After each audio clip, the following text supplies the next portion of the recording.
Olá, irmãos. Boa noite a todos. Sejam bem-vindos, à nossa live. Como sempre costumo mencionar, estaríamos em um culto de oração e doutrina, mas em razão do distanciamento social que todos nós precisamos manter, estamos aqui hoje em minha casa, tá? Sejam bem-vindos, ainda que virtualmente, sejam bem-vindos à minha casa, tá? Queridos, nós vamos falar hoje sobre um problema que tem acontecido, que são as fake news, tá? Obviamente que talvez você se pergunte assim, tá? Mas onde na Bíblia a gente encontra alguma instrução acerca de fake news? Eu costumo dizer que as escrituras têm resposta para tudo, não é? Com relação a fake news, não é diferente. E nós vamos tratar sobre isso hoje, com base lá na epístola de Tiago, que ele fala justamente sobre a situação da língua, tá? Eu tirei o óculos porque eu estou observando que a imagem tá escura.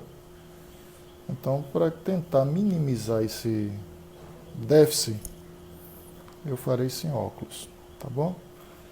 Sejam todos bem-vindos à nossa live, que Deus abençoe, que o Senhor nos dê uma noite de muita paz, de muita comunhão, que possamos desfrutar da presença santa do Deus da nossa salvação. Estendo também os meus cumprimentos até os nossos irmãos, amigos que estão nos acompanhando pelo YouTube, tá bom?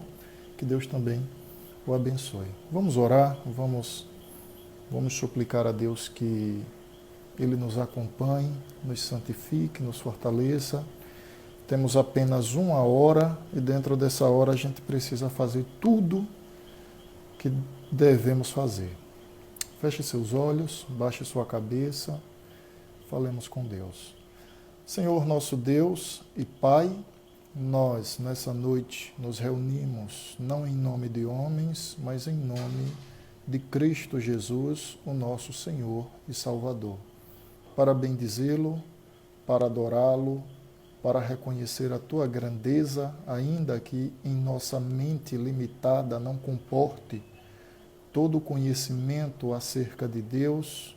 Nós conhecemos ao Senhor até o ponto que o Senhor permitiu ser revelado. O conhecimento sobre o Senhor é infinito.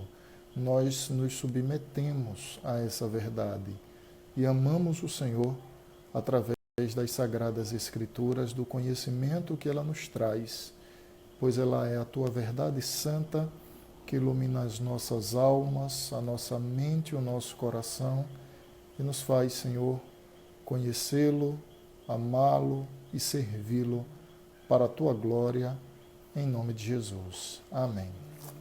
Amém. Como dizia eu, nós vamos meditar hoje na epístola de Tiago. O ideal é que sempre você tenha uma Bíblia junto a você para que você possa acompanhar, tá? Tiago fica lá no final, é mais fácil você abrir a Bíblia do final para o início, né? Ou seja, do Apocalipse, você vem voltando até encontrar o livro de Tiago. E lá em Tiago, capítulo 3, versículos de 1 a 12, acompanha a leitura, está escrito assim: Meus irmãos, não vos torneis muitos de vós mestres, sabendo que havemos de receber maior juízo, porque todos tropeçamos em muitas coisas. Se alguém não tropeça no falar, é perfeito varão, capaz de refrear também todo o corpo. Ora, se pomos freios na boca dos cavalos para nos obedecerem, também lhe dirigimos o corpo inteiro. Verso 4. Observai, igualmente, os navios que, sendo tão grandes e batidos de rijos ventos, por um pequeníssimo leme, são dirigidos para onde queira o impulso do timoneiro.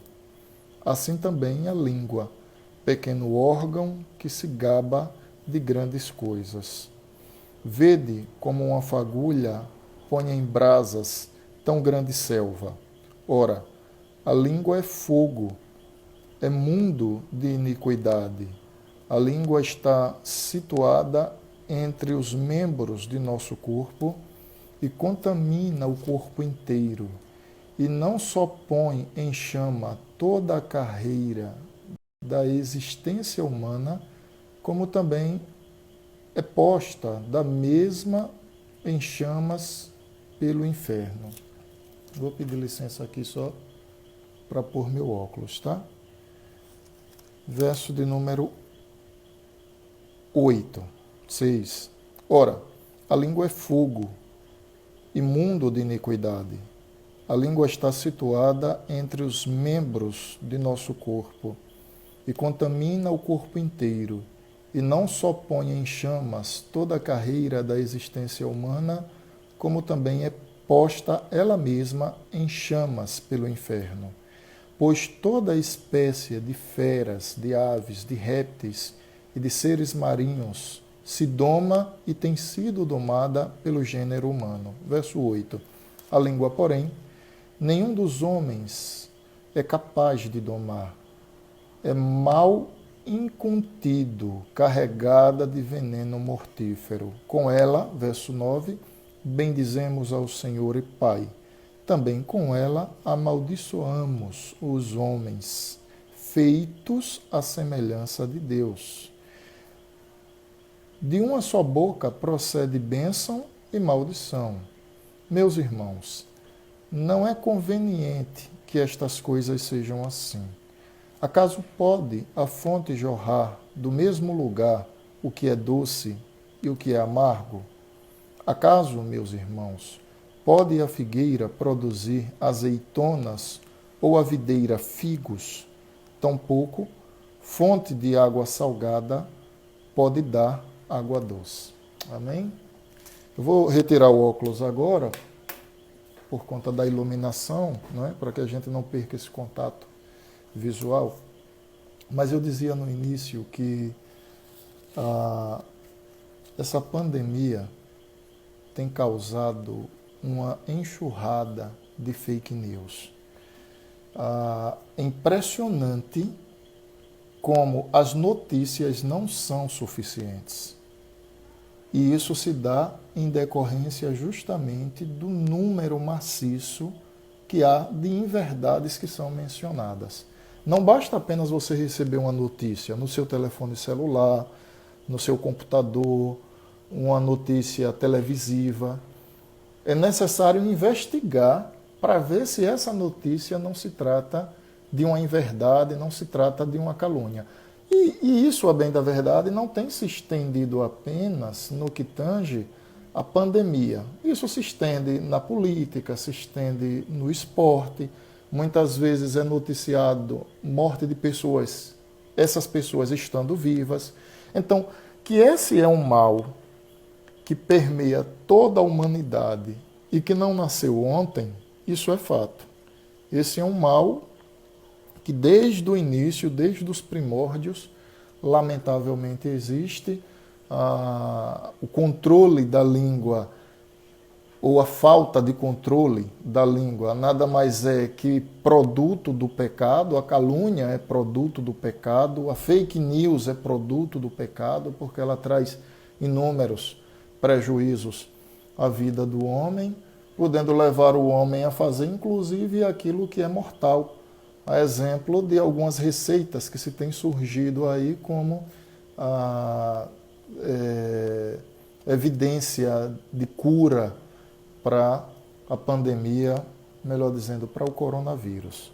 Então observem que quando a gente trata da produção humana, daquilo que o homem produz, sobretudo através da sua língua, isso pode ser algo extremamente positivo, favorável, ou isso pode ser algo extremamente prejudicial à vida do homem, causando-lhe inclusive a morte. não é? E aí eu comecei tratando sobre as fake news, porque certamente esse é o nome, a nomenclatura mais atual para apontar uma calúnia ou uma inverdade ou algo do tipo. Tiago já tratava disso há 2000 anos atrás, só que naquela ocasião o nome não era fake news, né? O nome era maledicência. E o texto que nós lemos, ele foi escrito pelo irmão do Senhor Jesus Cristo, por Tiago. Há um debate histórico para saber quem de fato escreveu o livro de Tiago, ou se esse Tiago de fato era irmão de Jesus, mas de modo geral os estudiosos, os historiadores entendem que esse Tiago, aqui o autor dessa epístola, ele era o irmão de Jesus e que ele no início não cria que Jesus fosse de fato Cristo, mas após a ressurreição, essa incredulidade tornou-se insustentável. Por quê? Porque ele viu o Senhor Jesus ser crucificado, morto e sepultado, e depois ele avista o Senhor, então, saudando os seus discípulos, se dirigindo até eles, fazendo com que Tomé toque do seu lado para constatar que de fato Jesus era o Cristo ressurreto. Então, após a ressurreição de Jesus, se torna insustentável para os discípulos e para aqueles que caminhavam com o Senhor ter dúvidas acerca se Jesus de fato era o Cristo. Tiago agora tem certeza que o seu irmão, meio irmão, né? Porque Tiago era filho de Maria e de José. Jesus, por sua vez, ele nasceu da Virgem Maria, no entanto, foi uma obra do Espírito Santo. A gente sabe que o nascimento de Jesus não é um nascimento natural, não foi um nascimento natural, a exemplo do nascimento dos irmãos de Jesus, Tiago, Judas, não Judas Iscariotes, tá? E outros irmãos e irmãs que ele teve, porque as Escrituras dizem que Jesus teve irmãos e irmãs, tá? Então, todos os irmãos e irmãs de Jesus são meio-irmãos e meio-irmãs de Jesus. Por quê? Porque só Jesus nasceu por obra do Espírito Santo da Virgem Maria. Jesus ele não foi produto de uma fecundação de José, nem um óvulo de Maria. Jesus não foi. Jesus ele é obra do Espírito Santo, como as Escrituras afirmam. Então, esse Tiago aqui, ele é o irmão do Senhor Jesus Cristo. E, como eu mencionei, a princípio ele não cria que Jesus fosse o Cristo, mas após a ressurreição, então, torna-se insustentável a ideia de que Jesus fosse verdadeiramente o Messias. Passa ele, então, a crer, e ele escreve, então, essa epístola aos judeus da dispersão. O que é que acontece? Os judeus estão dispersos. Isso era comum acontecer naquela época. A igreja, muitas vezes, ela precisava fugir, ela precisava se esconder em lugares para que não fossem esses crentes sacrificados. Isso ainda acontece nos dias atuais. Por exemplo, vocês sabem que o país que mais persegue os cristãos é a Coreia do Norte. Então, ser cristão na Coreia do Norte é um passo para a perda da vida, é uma pena de morte. Então, há cristãos, há missões, mas isso precisa acontecer o quê? De modo enclausurado, de modo escondido. Não há uma igreja para que os crentes possam se reunir em nome do Senhor Jesus e adorá-lo. Então, ali nós temos uma igreja que está dispersa pelo Estado. O Estado, em razão da sua perseguição, faz com que as pessoas precisem se esconder. A gente não está disperso nesse sentido, né? Nesse sentido, nós não estamos. Nós não seremos mortos se de repente formos apanhados adorando a Deus.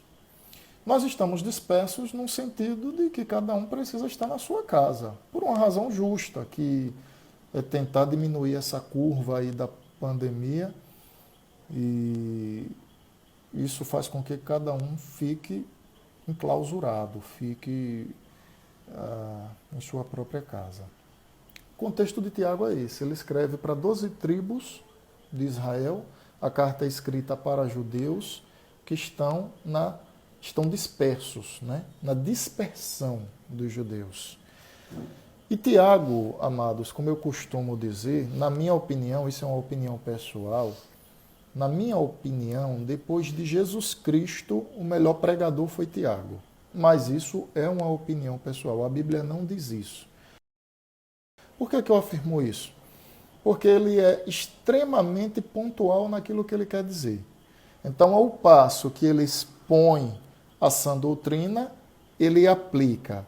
E nessa intermediação de exposição, ele traz muitas ilustrações que nos fazem entender a ideia que ele quer passar. Tiago costuma fazer muitas analogias nas Escrituras Sagradas. Para vocês terem ideia, quando nós vamos falar de um tema como o de hoje, que é o tema da maledicência, ou fake news, ou cuidado com a língua, como você prefira chamar, o autor que melhor descreve essa realidade é Tiago. A bem da verdade, o capítulo 3 não é o único capítulo, não é o único texto que Tiago trata sobre a língua. Eu escolhi por entender que é um texto bastante completo para a realidade do que vamos tratar hoje. Mas sem mais delongas, finalmente indo ao capítulo 3 de Tiago, espero que você esteja com a Bíblia aberta e acompanhando. O que é que nós encontramos lá? Nós encontramos, em um primeiro momento, Tiago trazendo uma instrução. Essa instrução está nos versículos 1 e 2 apenas. Vejam qual é o apontamento que ele faz. Ele diz assim: meus irmãos, de modo carinhoso, pastoral, ele chama os seus leitores. Não vos torneis muitos de vós mestres, sabendo que havemos de receber maior juízo, porque todos tropeçamos em muitas coisas. Se alguém não tropeça no falar, é perfeito varão, capaz de refrear também todo o corpo. Qual é a instrução? Aparentemente, há um desestímulo. É como se ele estivesse desestimulando que os seus leitores se tornassem mestres, ensinadores. Aparentemente, pois não é o que está acontecendo aqui. A intenção de Tiago é ressaltar a responsabilidade dos mestres, daqueles que ensinam. Por quê? Porque aquele que ensina, ele lida diretamente com a fala, com o pronunciamento. O que é que eu estou fazendo aqui? Eu estou lidando com o pronunciamento. De quê? Das Escrituras Sagradas. E isso traz uma responsabilidade muito grande de ser fidedigno àquilo que as Escrituras estão ensinando. Então, Tiago não está desestimulando que as pessoas sejam mestras, ensinem as Escrituras. Mas ele está apontando que é uma responsabilidade imensa, considerando que isso lida com o pronunciamento, com a fala, com a língua. A consequência disso é o quê? O mau uso da língua pode trazer também as suas consequências. E aí no verso de número 2, ele vem e diz o quê? Porque todos nós tropeçamos. Ele está se incluindo, enquanto mestre, no risco do tropeço com a língua. É o que Tiago está fazendo aqui, verso de número 2. Nós tropeçamos em muitas coisas, diz Tiago. Parte B do verso 2. Se alguém não tropeça no falar, é perfeito varão, capaz de refrear também todo o corpo. Então, os versículos 1 e 2 são as instruções iniciais daquilo que o texto vai seguir. As instruções aquele que lida com a pronúncia, aquele que lida com a fala, com o ensinamento, tenha sobre si o cuidado de tratar com responsabilidade a doutrina, aquilo que ele diz, por uma razão pontual. O homem será responsabilizado por aquilo, portanto, que ele pronuncia, por aquilo que ele diz. Aí Tiago, no versículo 2, diz assim, que todos os homens, incluindo ele, falham em muitas coisas, mas se alguém não falha, ou não costuma falhar, ou minimiza, né, não costuma falhar, ou minimizar, são as expressões mais adequadas para eu usar, no falar, na língua, esse deve ser considerado um perfeito varão. E perfeito aqui não está ligado àquela ideia de perfeição, no sentido de que alguém alcançou um estágio espiritual superior, um estágio espiritual impecável. Não é perfeito nesse sentido, mas perfeito no sentido de maturidade. O que Tiago está dizendo é que o homem que consegue refrear a sua língua, esse homem é um homem maduro. Por quê? Porque ele tem a capacidade de se autodominar, a capacidade de domínio próprio, que a propósito é um fruto espiritual, não é? Então, é isso que ele está ensinando. As instruções, elas correm primeiramente nesses 2 versículos. Daí em diante, a gente vai começar a perceber que ele traz uma série de ilustrações e ele finaliza então com a dificuldade de refrear ou de dominar a língua, tá? Então a gente já sabe da instrução. A instrução, ela está ligada aos 2 primeiros versículos. Do versículo de número 3 a 6, você vai perceber agora que Tiago faz uma série de analogias.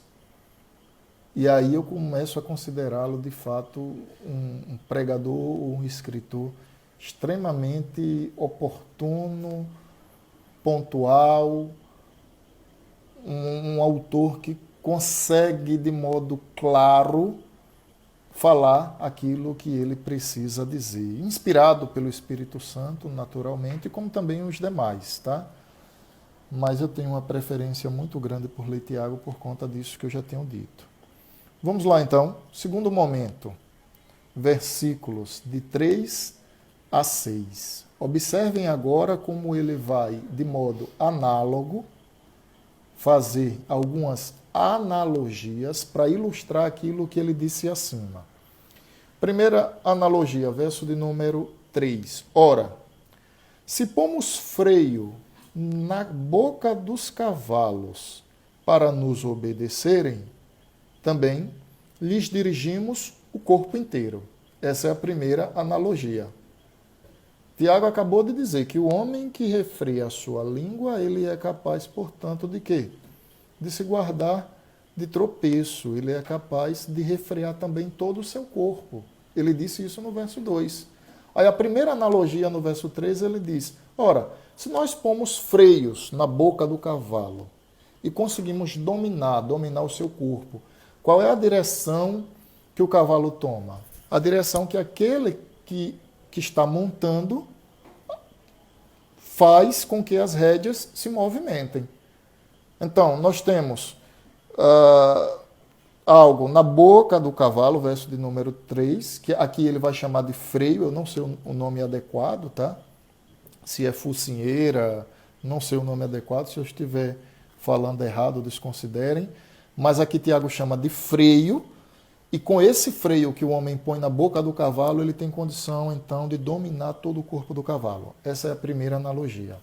O freio na boca do cavalo é um instrumento muito pequeno à vista do animal, que é um animal gigante. Cavalo é um animal grande, né?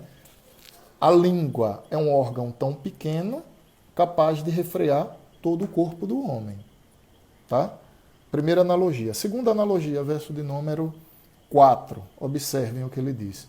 Observar igualmente, ou seja, observem de igual modo, como vocês já fizeram, observem de igual modo os navios que, sendo tão grandes e batidos de rijos ventos, por um pequeníssimo leme, não são dirigidos para onde queira o impulso do timoneiro, daquele que dirige o navio, daquele que é o capitão do navio.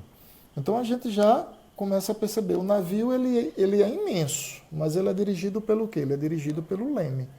Quem dá a direção a um navio? Quem dá a direção é o leme. E o leme, sem sombra de dúvidas, a vista daquela embarcação é uma das menores peças.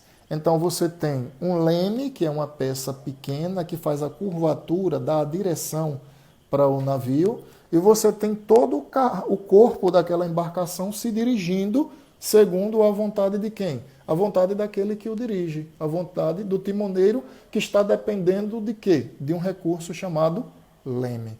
Vamos lá então. Você tem um leme, que é uma peça pequena, à vista de uma embarcação, à vista de um navio, que dá a direção a todo o corpo do navio. Observem, Tiago está usando uma segunda analogia para dizer o quê? A língua é um órgão tão miúdo, porém capaz de dominar todo o corpo. O freio na boca do cavalo é miúdo. O cavalo é um animal gigantesco, mas o freio dirige todo esse animal. Você tem na segunda analogia, verso de número 4, Tiago dizendo, você tem um leme, que é uma peça minúscula, à vista de um navio. No entanto, esse leme dirige todo esse navio. Essa língua é capaz de dirigir todo o corpo.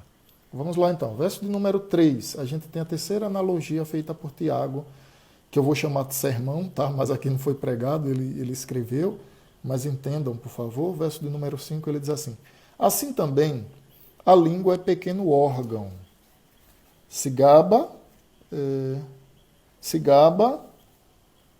de grandes coisas. Vede como uma fagulha põe em brasa tão grande selva. Terceira analogia, uma fagulha, o que a gente pode chamar de uma faísca, por exemplo. Vocês sabem que há um risco muito grande de incêndio em uma ponta de cigarro, por exemplo, que é lançada à beira de uma estrada. Porque você soma ali o mato seco com o cigarro, a ponta do cigarro, o vento como quem abana aquela ponta de cigarro. Eu estou usando isso para facilitar a ideia da fagulha. E de repente há um aquecimento e aí você gera uma combustão e um incêndio, inclusive em uma floresta. Tiago está dizendo, olha, uma fagulha, um ponto de fogo é capaz de incendiar toda uma floresta. Ora, você comparar uma fagulha a uma floresta, você está trazendo algo minúsculo à vista de uma imensidão. Aí a gente volta lá para cima. Quando chega lá em cima, o que é que a gente encontra lá no texto?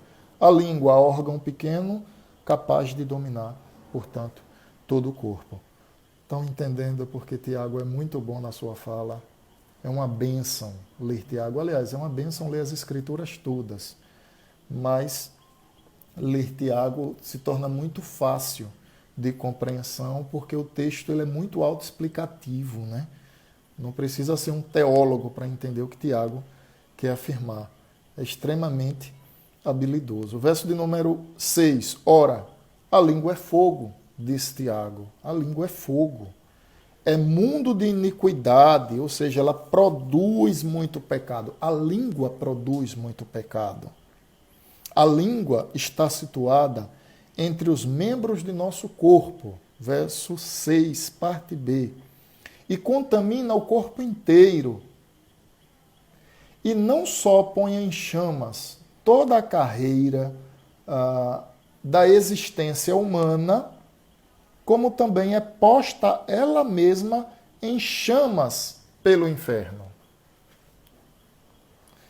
Então ele vem, agora no verso de número 6, e faz ali como se fosse um fechamento da sua ideia. Se no versículo 1 e 2 ele traz a instrução, qual a instrução? Irmãos, tenham cuidado com a língua. Olha, aqueles que são mestres, lembrem da responsabilidade que há sobre os seus ombros. Pois em ensinar a verdade, traz uma carga, uma responsabilidade muito grande, pois o homem será responsabilizado por aquilo que ele diz. Então, cuidem. Se um varão, se um homem é capaz de refrear a sua língua, ele tem capacidade de dominar todo o corpo. Aí do versículo 2 ao 5 ele traz 3 analogias, né? Quais sejam elas? O freio e o cavalo, o leme e o navio, a faísca ou a fagulha, não é? E a floresta. No verso 6 ele fecha essa ideia. Ele dá uma pausa agora, como se chamando a atenção novamente dos seus leitores com relação à importância ou à diligência, o cuidado com a língua que os seus leitores deveriam ter. E aí ele já vem chamando o quê? Ele já vem dizendo, olha, a língua é fogo. Ela é um mundo de iniquidade. Ela produz muito pecado. Deixa eu abrir um parêntese. É impressionante como as escrituras sagradas elas são harmônicas, né? Você percebe, por exemplo, certa vez Jesus disse bem assim, o que contamina o homem não é o que entra no homem. Tem gente que não come sarapatel, não come carne de porco. Eu respeito se você não faz isso em razão de sua saúde, não estou discutindo isso. Mas se você não faz isso em razão de espiritualidade, é um equívoco, né? Jesus disse que o que contamina o homem não é o que entra. O que contamina o homem é o que sai, porque aquilo que sai do homem é produto do seu coração. Sai o quê? Sai o furto, sai a maledicência, sai o adultério, sai a prostituição, sai tudo aquilo que certamente o coração pecaminoso possa produzir. Às vezes as pessoas estão muito preocupadas com aquilo que se deve ou não ingerir, só não se preocupam com aquilo que elas põem para fora. A instrução do Senhor Jesus se assemelha não. A instrução do Senhor Jesus é isso que Tiago está dizendo aqui. Tiago está dizendo, olha, a língua é um mundo de iniquidade. Aí Jesus vem e diz, olha, o que contamina o homem é o que sai dele. Não é aquilo que ele ingere, porque aquilo que ele ingere desce ao estômago e logo é dissipado. E aquilo que ele pronuncia, que sai de uma fonte chamada coração pecaminoso? Claro, estou agregando aqui conhecimento, tá, irmãos? Informação, melhor dizendo. Eu parafraseei o texto e agreguei, então, informações a ele. Tá bom? Então, no versículo 6, Tiago vem fazer esse fechamento, dizendo que a língua é fogo, ela é uma sede, é um mundo de iniquidade, ela está situada entre os membros do nosso corpo, da mesma forma que o freio está no corpo do cavalo, o leme está no corpo do navio, a fagulha está no corpo da floresta. E aí ele vem e diz assim, e não só põe em chamas toda a carreira da existência humana, esse órgão tão pequeno, como também ela mesma é posta em chamas no inferno. Verso de número 6. Versos de número 7 a 12, então, Tiago caminha para a conclusão, apontando a dificuldade que há no domínio da língua. Há uma dificuldade imensa em dominar a língua, e ele vai fazer alusão a isso. Ele diz assim, verso 7, de 7 a 12. Pois toda espécie de feras, de aves, de répteis e de seres marinhos se domina e tem sido domado pelo gênero humano, diz Tiago. Por quê? Porque desde o Éden, os animais, as espécies marinhas são dominadas pelo homem. Deus colocou o homem como gerente do Éden e ainda que depois da queda o homem continua dominando os animais e as espécies marinhas. Aí no verso número 8 ele diz, a língua, porém, nenhum dos homens é capaz de dominar. Você repare que reflexão profunda de Tiago. O homem é capaz de dominar o circuito de uma baleia, de monitorá-la. O homem é capaz de dominar os leões, as onças, os animais mais fortes, maiores, de monitorá-los. É capaz de monitorar as aves dos céus. Quando captura uma árvore, põe nela um chip para que possa identificar para onde voam, a espécie, a época que elas voam. O homem vem e faz. O homem é capaz de, hoje, verificar o que há no fundo do mar, coisa que naquela época era impossível, não haviam recursos para isso. Quando o avião da Air France, por exemplo, caiu lá próximo de Fernando de Noronha, não se encontrou a caixa preta, né, do avião, e por muito tempo ficou sem se encontrar essa caixa preta. Mas aquele fundo do mar, todo ele foi averiguado, foi varrido pelo homem em busca daquela caixa de cor laranja. Se chama caixa preta, porque a ideia de caixa preta se reporta ao luto. Aquela caixa só é aberta quando há luto, por isso do nome caixa preta. Mas a cor da caixa, na verdade, é laranja para facilitar a sua visualização. O homem varreu o mar atrás de uma caixa até encontrá-la.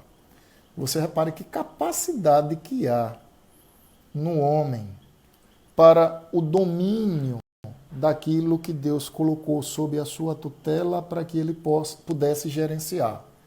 Mas quando esse mesmo homem se reporta à língua, aí Tiago vai falar, a língua, porém, verso de número 8, nenhum dos homens é capaz de dominar. Ele domina muita coisa, mas quando se trata de um dos menores órgãos que ele tem em seu corpo, aí realmente ele pena. Verso número 8, e é mal incontido, carregado de veneno mortífero. Ele usa aqui uma expressão de um animal peçonhento, né? Quem carrega veneno mortífero são animais peçonhentos que carregam veneno mortífero. É a cobra, por exemplo, o escorpião. São animais que carregam venenos mortíferos. Verso 9. Com ela, se refere ele à língua. Observe agora os contrastes que ele vai demonstrar. É curioso isso, irmãos, no texto. O verso de número 9, ele começa a fazer alguns contrastes. Ele diz assim, olha, com ela, com a língua, nós bendizemos ao Senhor e Pai. É verdade? Sim. Nós louvamos a Deus com a língua. Aí ainda no verso 9, ele faz o primeiro contraste. Com ela, amaldiçoamos os homens, feitos à semelhança de Deus. Tiago está dizendo, vem cá, como é que com a mesma língua alguém bendiz a Deus, mas amaldiçoa aqueles que são a imagem de Deus? Está percebendo o contraste? O mesmo órgão se usa para algo glorioso, que é bendizer a Deus, e se usa para por um comportamento vergonhoso, que é o quê? É amaldiçoar aqueles que são a imagem de Deus. Tiago faz esse contraste. Verso de número 10, ele faz outro contraste. De uma só boca procede bênção. É verdade? É verdade. Seu filho sai para fazer o Enem, você diz assim, olha, Deus te abençoe. Que Deus traga à sua memória aquilo que você estudou ao longo desses meses. Seu filho diz assim, bença pai, você responde o quê? Você diz, Deus te abençoe, meu filho, tenha um bom sono. Você está rogando a bênção de Deus sobre a vida do seu filho, através da sua língua, através da minha língua. Verso de número 10, observe agora o contraste.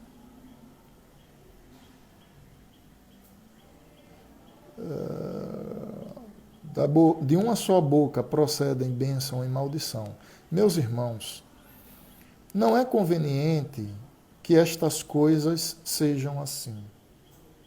Como pode, portanto, verso de número 11, acaso pode a fonte jorrar do mesmo lugar o que é doce e o que é amargo? É a pergunta que Tiago está fazendo. Você vai pensando em uma fonte. Como é que uma fonte vai produzir água doce e água amarga ao mesmo tempo?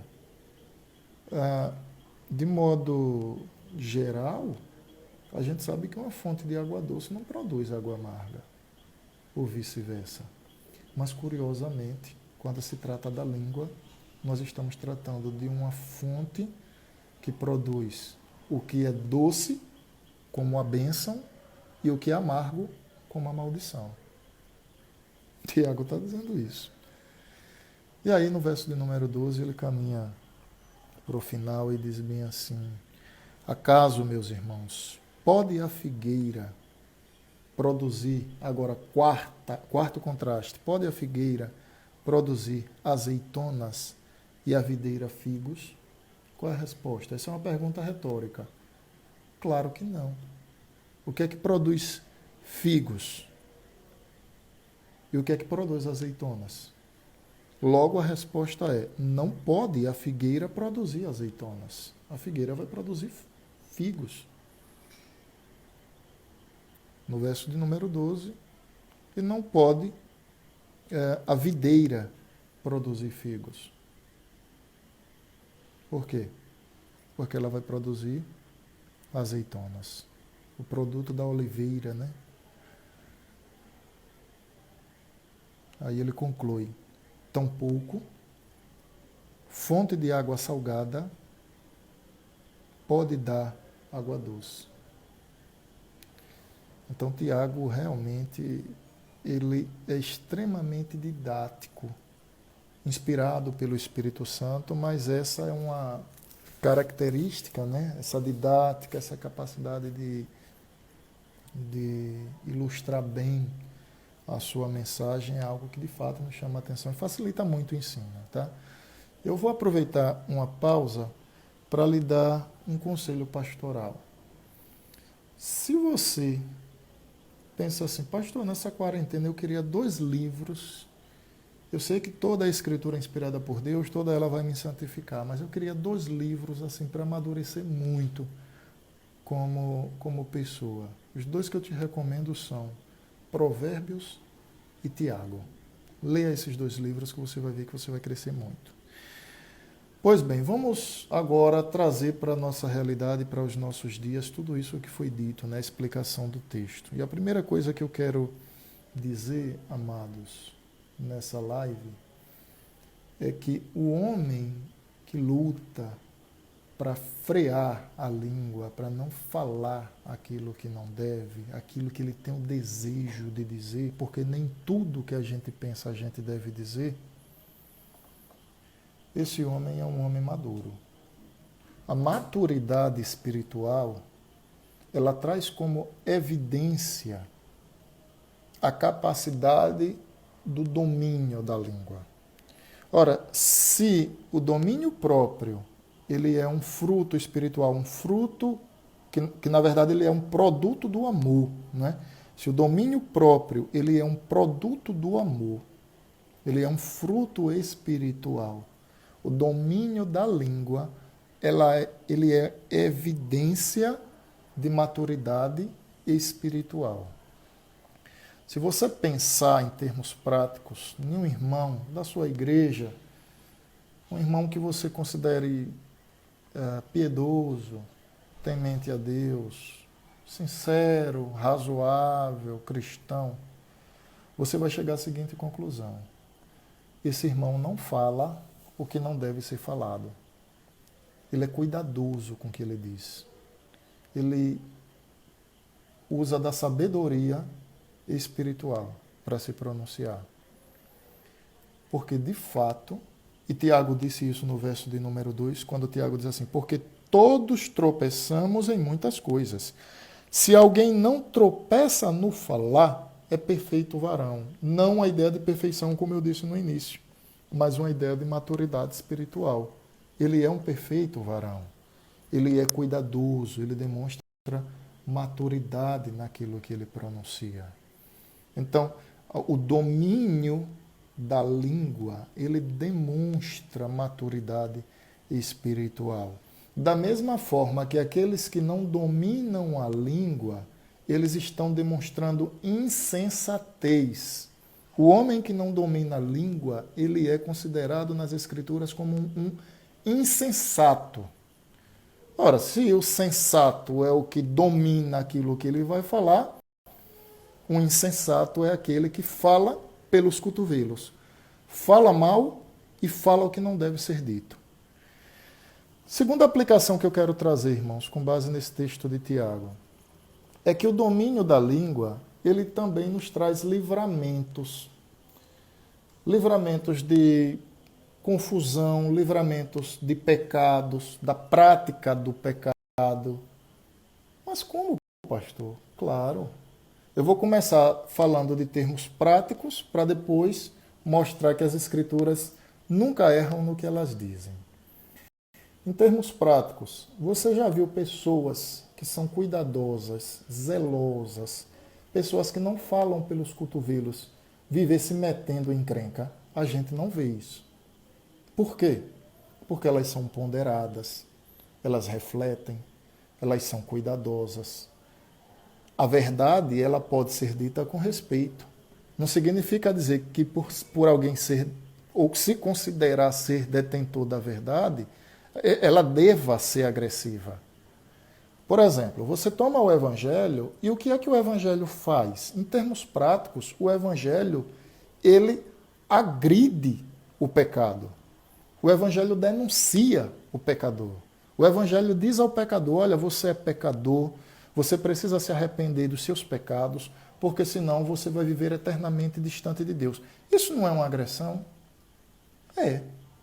No entanto, observe a forma que o Evangelho, a forma que, melhor dizendo, que Jesus expôs isso. Jesus, no seu ministério, por algumas vezes foi extremamente duro, de modo pontual. Exemplo, os escribas, os fariseus, a ocasião do templo. A gente encontra Jesus chamando os fariseus de quê? De sepulcro caiado, né? Que é um túmulo. Por fora vocês estão bonitos, por dentro vocês estão podres. Encontra Jesus chamando eles de quê? De serpentes. É duro? É duro. Mas, de modo geral, a mensagem de Jesus, ela alcançava o coração dos homens, Jesus tratando de verdades, ilustrando essas verdades, e os homens, pelo Espírito Santo, sendo conduzidos, então, a crer naquele chamado externo que o Senhor fazia, e ele mesmo era o próprio Evangelho, pois Jesus é o Evangelho encarnado, e essa mensagem ia alcançando a muitos. Vamos lá para alguns textos bíblicos. Provérbios 13, 3. Eu disse que o cuidado com a língua nos livra de problemas e nos livra de cometer pecados. Provérbios 13, 3 diz assim: o que guarda a boca conserva a sua alma, mas o desejo dos pérfidos mas o que muito abre os lábios, a si mesmo se arruína. Então, o que guarda a boca conserva a alma, mas o que muito abre os lábios, claro, abrir os lábios aqui é no sentido de falar muito, falar o que não deve, ser alguém insensato, quem assim age, a si próprio se arruína. É isso que as Escrituras estão dizendo. Aí eu vou citar outro texto, está lá em Salmos 34, versículo 13, que diz algo semelhante. Diz assim: refreia a língua do mal e os lábios de falarem dolosamente. Isso é uma instrução bíblica. O salmista está dizendo, olha, refreia a sua língua do mal. Evite falar aquilo que não deve ser falado. Verso de número 13. Evite falar dolosamente. O que é dolo? Dolo, na verdade, é um comportamento, mas, juridicamente falando, dolo é quando se tem a intenção de praticar algo.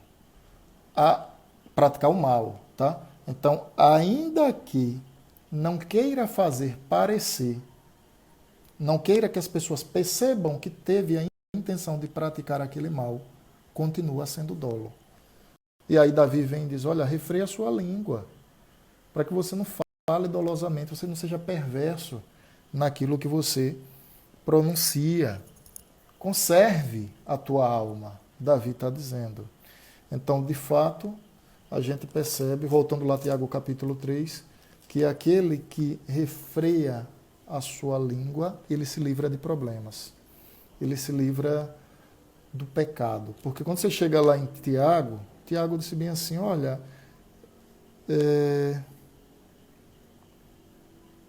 Tiago disse, olha, a língua é um mundo. Eu li esse versículo, verso 6. A língua é fogo imundo de iniquidade. A língua produz muitos pecados, Tiago está dizendo. Quando a gente faz o link com os dois versículos que acabei de ler, a gente nada mais faz que confirmar tudo o que foi dito, tá bom?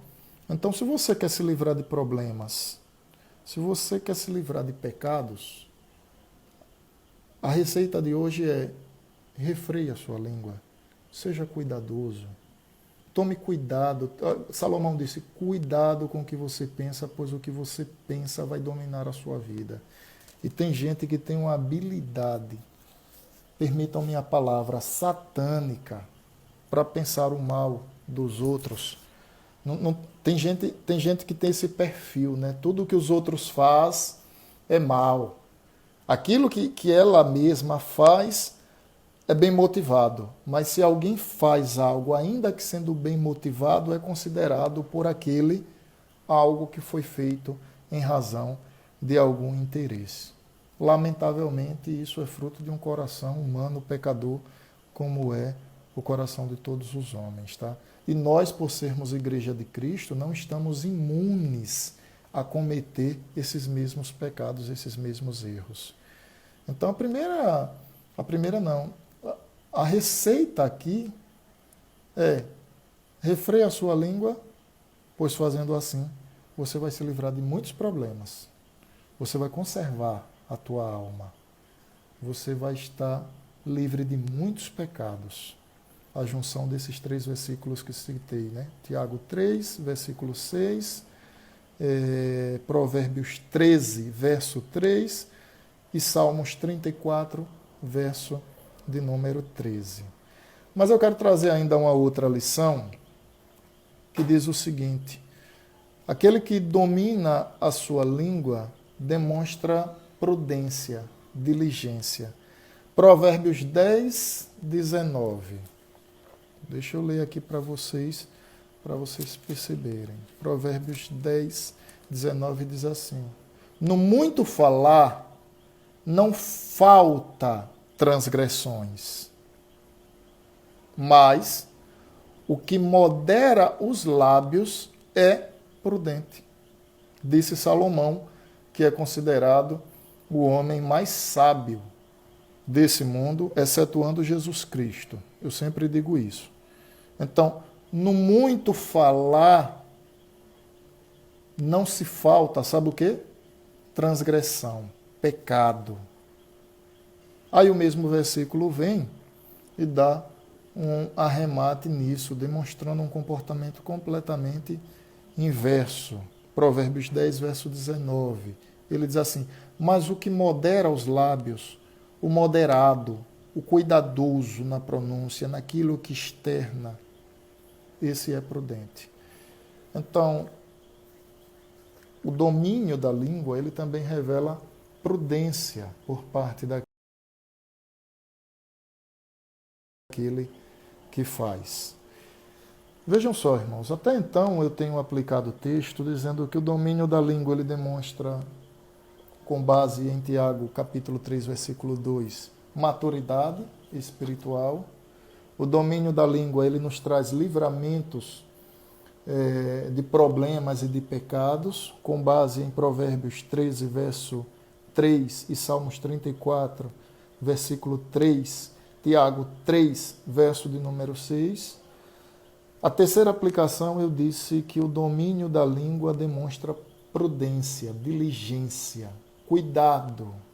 Provérbios 10, verso de número 19.